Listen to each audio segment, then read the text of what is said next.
구원의 기쁜 소식을 전하는 극동방송입니다.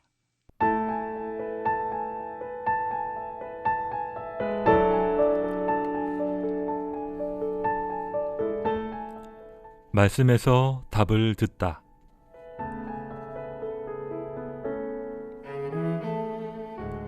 삶의 현장에서 그리스도인들이 떠올리게 되는 여러 가지 질문과 의문에 대해 성경 말씀에 입각한 답변을 들어보는 시간입니다.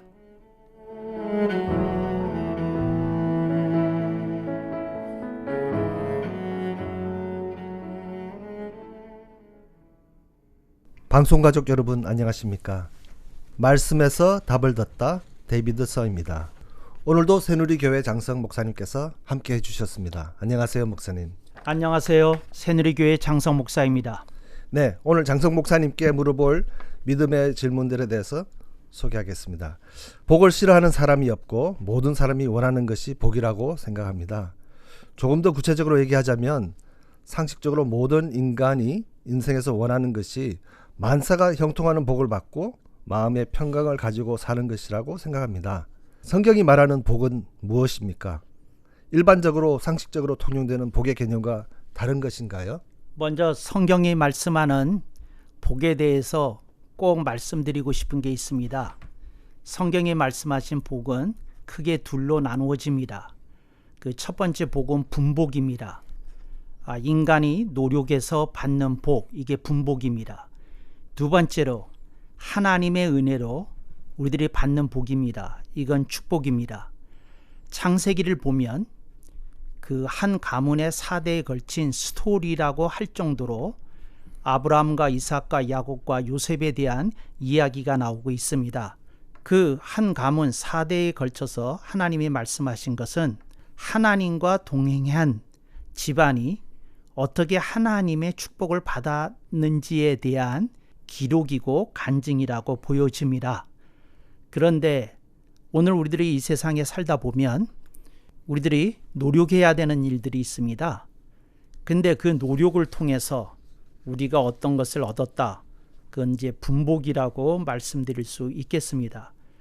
그리스도인들이 복을 얘기할 때에 분복과 축복을 나누어서 보는 시각이 중요하다. 이 말씀을 먼저 드리겠습니다. 그러면 노력해서 얻는 분복도 하나님께서 주시는 복이네요.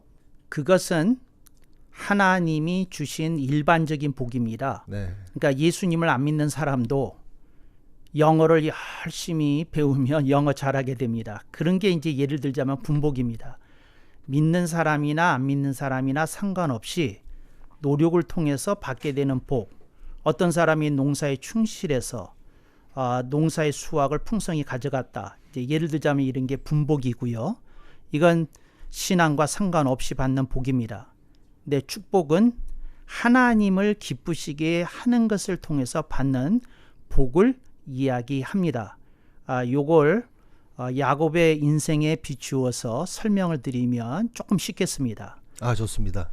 야곱이 베델에서 회심하기 이전에는 분복 위주의 인생을 살았습니다.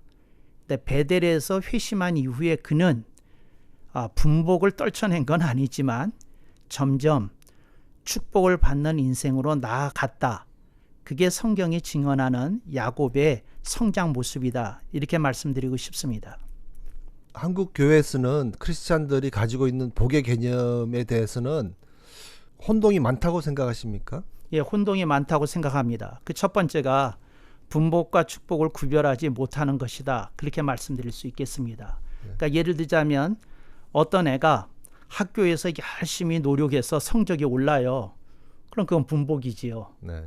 근데 어떤 애가 하나님의 은총을 통해서 장애를 극복하고 또 자기의 고민을 해결하고 그러면서 바르게 커가는 모습은 축복이다. 이렇게 말씀드릴 수 있겠습니다. 그러면 축복은 하나님을 기쁘시게 하는 자들에게만 존재하는 겁니까? 맞습니다. 이것은 마치 뭐와 같은 고 하니 부모가 자녀를 사랑하는 것이 당연하듯이 창조주 되시는 하늘의 아버지가 우리를 사랑하는 것이 너무도 자연스러운 일이다. 그렇게 말씀드리고 싶습니다. 히브리어로 보면 복이라는 단어가 바라크이지 않습니까, 목사님? 그래서 바라크의 개념에는 복도 있고 저주도 있는데 이게 도대체 왜 그렇습니까?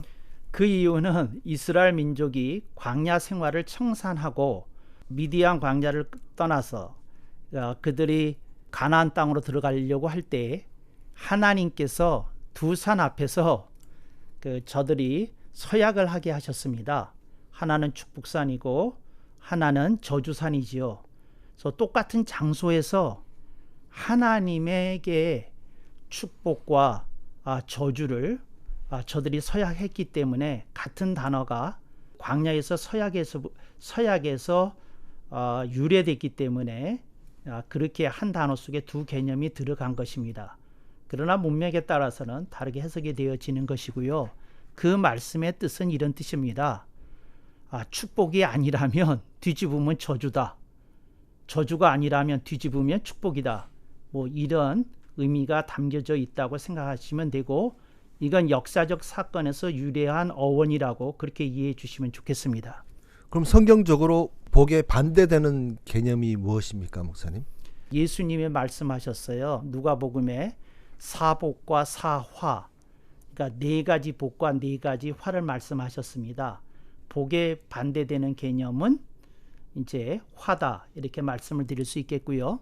축복에 대해서 반대되는 개념은 저주다. 근데 이게 이제 성경이 가르치는 개념입니다. 그러면 성경적으로 화하고 이 저주의 이 의미는 뭡니까? 저주는 방향을 나타냅니다. 결과가 아닙니다. 화는 결과입니다. 그러니까 예를 들자면 어떤 사람이 방탕한 삶을 살기 시작했어요. 네. 아직 아무 결과가 나타나지 않았어요. 그러나 그는 어디로 가겠습니까? 저주스러운 결과를 향해 가겠지요. 네. 그래서 그게 저주이고요. 어떤 사람이 방탕하게 살면, 그리고 그 결과는 뭐로 나타나겠습니까? 화로 나타납니다. 예수님이 이거를 비유로 적절하게 말씀하신 것이 탕자의 비유입니다. 탕자가 허랑방탕하게 살았지 않습니까? 그게 저주였고요.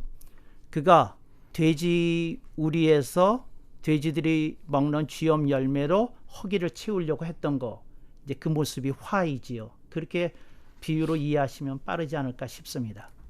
네, 감사합니다. 연관해서 목사님께서는 이 한국 교회 이 미신적인 기도가 존재한다고 생각하시는지요? 저는 그 말씀에 대해서 이제 질문을 듣는 순간 마음이 조금 불편해지더라고요. 네. 뭐가 불편해지느냐면 지성인들, 특히 신학자들 중에 기도에 대해서 예리한 비판을 하시는 분들이 있더라고요. 근데 그분들이 쓰는 용어 가운데 하나가 이제 미신적 기도인데, 저는 왜 불편했느냐 하면 저는 기도를 안 하는 분들이 기도에 대해서 비판하는 게 불편합니다. 기도를 하시는 분들이라면 기도에 대해서 좀 비판적으로 말씀하시더라도 좀 그들이 애정어린 비판을 하는 걸 느낄 수 있는데, 저는 기도에 대해서 애정어린 비판을 하지 않는 분들이 불편하다, 그 말씀을 드리고 싶고요. 그 미신적 기도라는 말의 의미 속에는 이런 뜻이 담겨져 있는 것 같아요. 무당한테 가서 푸닥거리를 하듯이 본인은 말씀대로 안 살면서 하나님께 이거 달라 저거 달라 하는 게 그게 미신적인 기도가 아니냐, 이런 뉘앙스가 그 속에 담겨져 있다고 느껴지거든요. 네. 저는 이렇게 얘기합니다. 개인적인 소견이라고 전제하고 말씀드리겠습니다. 기도 안 하는 사람보다 미신적 기도라도 하는 사람이 훨씬 훌륭합니다. 기도해야 됩니다. 그리고 저는 이런 믿음이 있어요. 그 사람이 조금 신학적으로 틀린 기도를 할지라도 기도하는 사람은 결국 바른 기도로 나아가는 길이 열리지 않을까, 이렇게 생각을 합니다. 그런데 이제 그 미신적인 기도라는 말에 덧붙여서 요거를 용어를 좀 순화시킨 게 있어요. 그게 뭐냐면 욕심으로 하는 기도, 네. 이제 이렇게 말씀드릴 수 있겠거든요. 네. 근데 그것도 저는 그렇게 말씀드립니다. 욕심으로 하는 기도일지라도 기도 안 하는 사람보단 낫다. 네. 이제 이런 말씀을 드리고요. 그렇지만 이제 이 말씀을 드려야 되겠어요. 욕심 어린 기도 오래 하면 안 됩니다. 욕심 어린 기도라는 건 뭐냐면 내가 하나님을 기쁘시게 하는 삶을 살겠다는 그런 고백이 담긴 기도는 전혀 없이 자기의 니스만 구하는 기도, 이건 바람직하지 않은 기도다, 이렇게 말씀을 드리고 싶고요. 저는 신학자들이 좀 그런 용어를 썼으면 좋겠어요. 뭐냐면 미신적인 기도, 욕심 어린 기도, 이런 말보다 바람직하지 않은 기도, 이런 용어를 네. 써서 권면해 주는 게 좋지 않을까, 이렇게 생각을 하고요. 네. 그러나 분명히 바람직하지 않은 기도는 있다. 그건 고쳐야 된다. 근데 바람직한 기도가 뭐냐?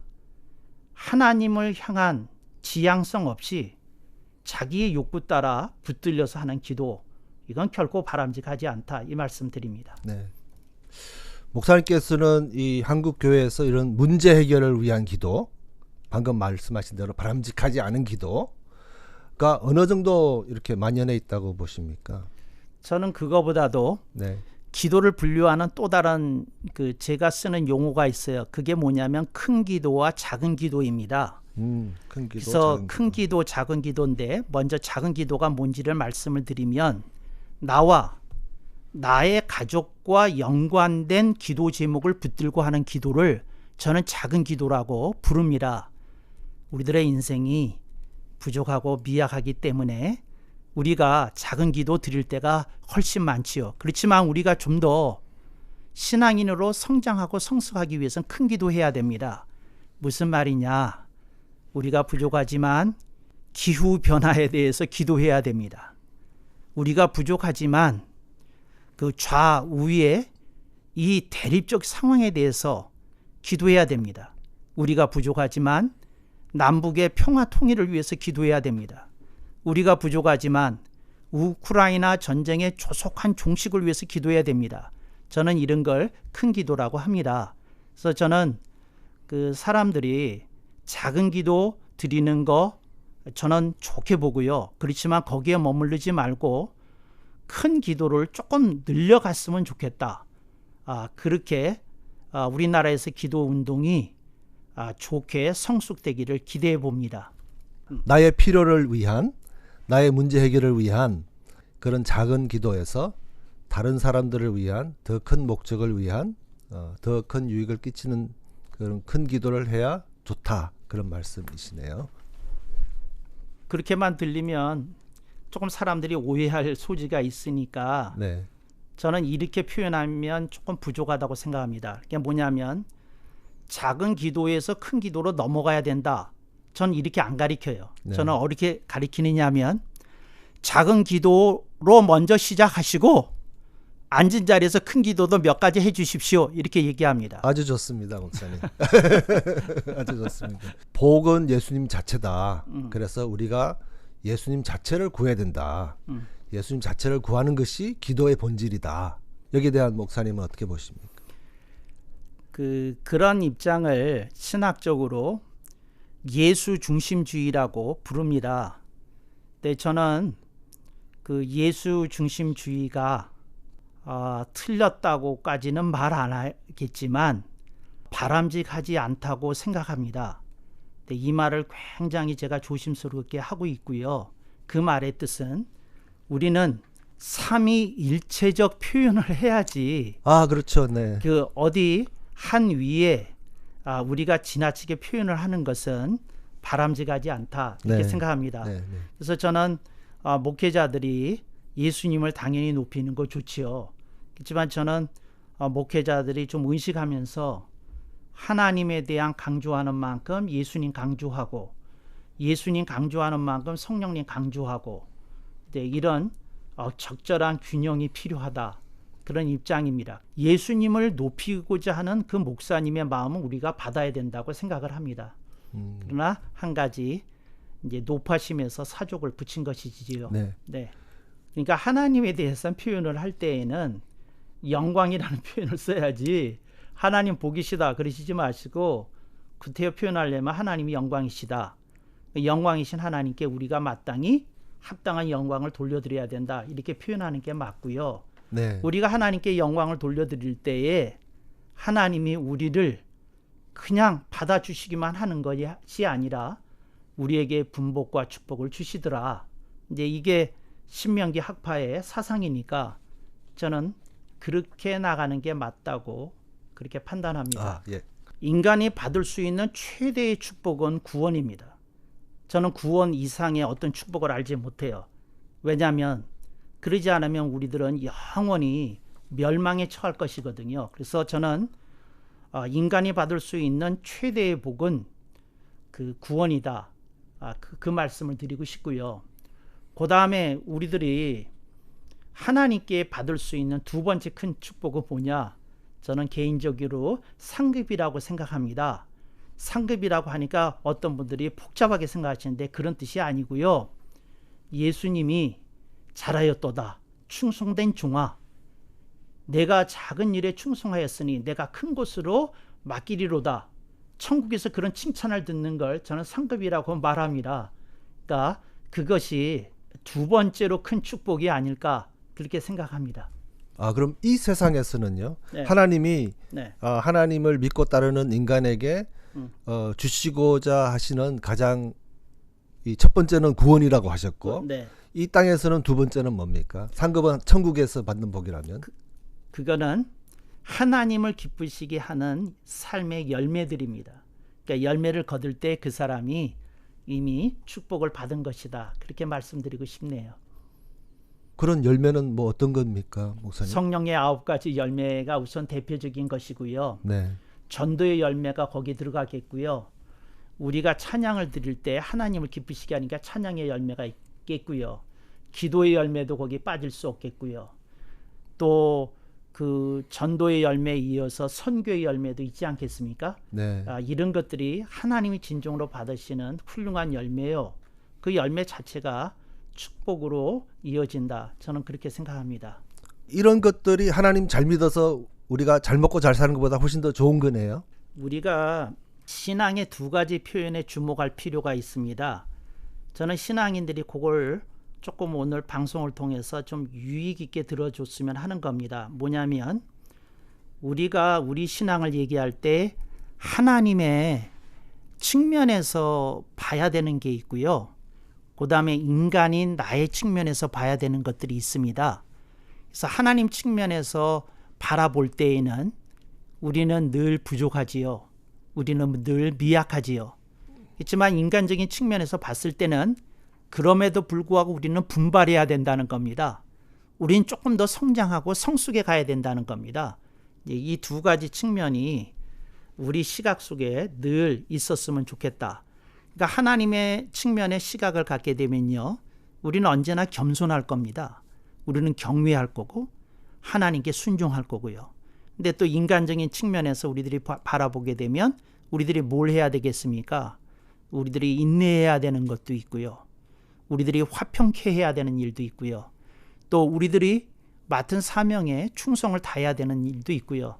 이 두 가지 측면에서 인생을 번갈아 가면서 보면 우리들의 기도가 깊어지고 우리의 열매들도 이렇게 풍성해지지 않을까 그렇게 생각합니다. 하나님께서 우리를 보는 입장은 이렇게 긍휼의 입장으로 보신다. 그러면 그런 긍휼의 입장을 우리가 다른 크리스천자들을 보는 게 서로 사랑하는 것이겠네요. 그게 출발점이 되겠죠. 출발점이 되겠죠. 왜냐하면 우리가 다른 그 사람들을 사랑을 품을 때에 우리가 사랑의 열매까지 거두는 자리까지 나갈 수 있겠죠. 예수님께서 정말 강조하신 게 서로 사랑하라고 하셨잖아요. 이럴 때 서로는 크리스천들끼리입니까? 저는 개인적으로 그 구절 나올 때 조금 웃음이 나와요. 왜 서로 사랑하는 말이 나왔던 게 그 사람들이 좀 간과하는 게 있는데 서로 사랑하라는 말은 네. 먼저 대신에 사용한 거예요. 사실은 주님은 뭐라고 말씀하신 거냐면 누가 먼저랄 것 없이 먼저 사랑하라. 아니 누구라는 거 말할 것 없이 서로 사랑하라는 거예요. 그러면 그 양쪽에다가 둘 다 명령을 내리시는 게 되거든요. 그런데 너희들 중에 내 말을 듣고 깨달은 자가 먼저 사랑하라 그러면 그렇죠, 그렇죠. 이렇게 꼬이게 되잖아요. 나는 먼저는 하기 싫은데 그럴 수 있잖아요. 그러니까 서로 사랑하라는 말은 주님의 절대 명령입니다. 순서 따지지 말고 사랑하라. 그런 뜻입니다. 서로 사랑하라는 말은. 근데 하나님의 입장을 우리가 이렇게 옷 입을 수 있으면 그런 긍휼의 마음이 생기겠네요. 저는 사도 바울이 한 말을 좋아해요. 무슨 말을 좋아하느냐면 우리가 예수 그리스도의 사랑에 빚진 자 되었다는 거죠. 네. 그 예수 그리스도의 사랑에 빚진 자라는 의식이 있는 사람이 사랑을 충분히 할 수 있다고 믿습니다. 네. 내가 그 감당할 수 없는 사랑을 받았다. 그러니 나도 좀 사랑을 갚아야 되겠다. 그런 의식이 있어야 되지 않나 이렇게 생각합니다. 네. 그래서 사랑의 빚, 그걸 가슴에 품은 사람들이 사랑을 좀 퍼주지 않을까 이렇게 생각합니다. 그 사랑의 가장 가까운 대상, 가장 가까운 이웃이 바로 같이 사는 사람이다. 이런 가르침은 어떻게 생각합니까? 이제 요즘 설교에 철학화가 일어나고 있어요. 그래서 어떤 설교를 할 때 어떤 개념을 정립한다고 그러면서 그러니까 복잡한 얘기를 합니다. 근데 그렇게 얘기하면 안 되고요. 제가 바라보는 관점에서 어떻게 되냐면 그냥 동시에 다 사랑해야 됩니다. 그게 무슨 말이냐면 가까이 있는 사람도 사랑해야 되고 네. 먼데 있는 사람도 사랑해야 되고 그렇지. 그 순서 정해놓으면 복잡해집니다. 그러면 이런 논리가 발생하게 됩니다. 가까이 있는 사람도 다 사랑 못하는데 어떻게 먼데 있는 사람을 사랑하느냐. 네. 이런 영논리도 형성되기 때문에 주님은 우리들에게 이렇게 말씀하시리라고 믿습니다. 지금 네가 만나는 사람이 너한테 먼데 있는 사람이냐 사랑해라. 지금 네가 만나는 사람이 그 너 가까이 인생 주변에 있는 사람이냐 사랑하라. 저는 그렇게 받아들이면 좋겠다고 생각을 합니다. 내 이웃을 내 몸과 같이 사랑하라고 하셨잖아요. 거기에 대해서 목사님께서 설명해 주시면서 오늘의 이 복, 하나님을 기쁘게 하는 사람에게 하나님이 주시는 이 복에 대해서 요약해 주시면 감사하겠습니다. 그 말씀에서 핵심 포인트가 있는데 내 몸과 같이 그랬거든요. 네. 근데 그 말은 뭐냐면 사랑을 할 때에 내가 나를 아끼고 돌보듯이 사랑하라는 거기에 초점이 있다고 생각을 합니다. 예를 들자면 내가 배고프면 끼니 챙겨 먹지 않겠습니까? 네. 내가 몸이 아프면 약 구해 먹지 않겠습니까? 이제 그런 입장에서 내가 다른 사람도 나와 똑같은 아픔을 느끼는 사람이다. 다른 사람도 나와 똑같이 고민할 수 있는 사람이다. 그런 공동체 의식 속에서 다른 사람을 바라볼 때 다른 사람을 좀 더 따뜻하게 하나 된 걸 느끼면서 품을 수 있지 않을까. 저는 그렇게 판단합니다. 감사합니다, 목사님. 오늘 방송 들으시고 여러분의 방송 청취 소감이나 신앙생활 가운데 궁금증이 있는 분들은 단문 50원, 장문 100원의 문자 메시지 샤프 1047로 적어 보내주시기 바랍니다. 말씀에서 답을 듣다 진행의 데이비드서, 답변의 새누리교회 장성 목사님이었습니다. 목사님 감사합니다. 감사합니다.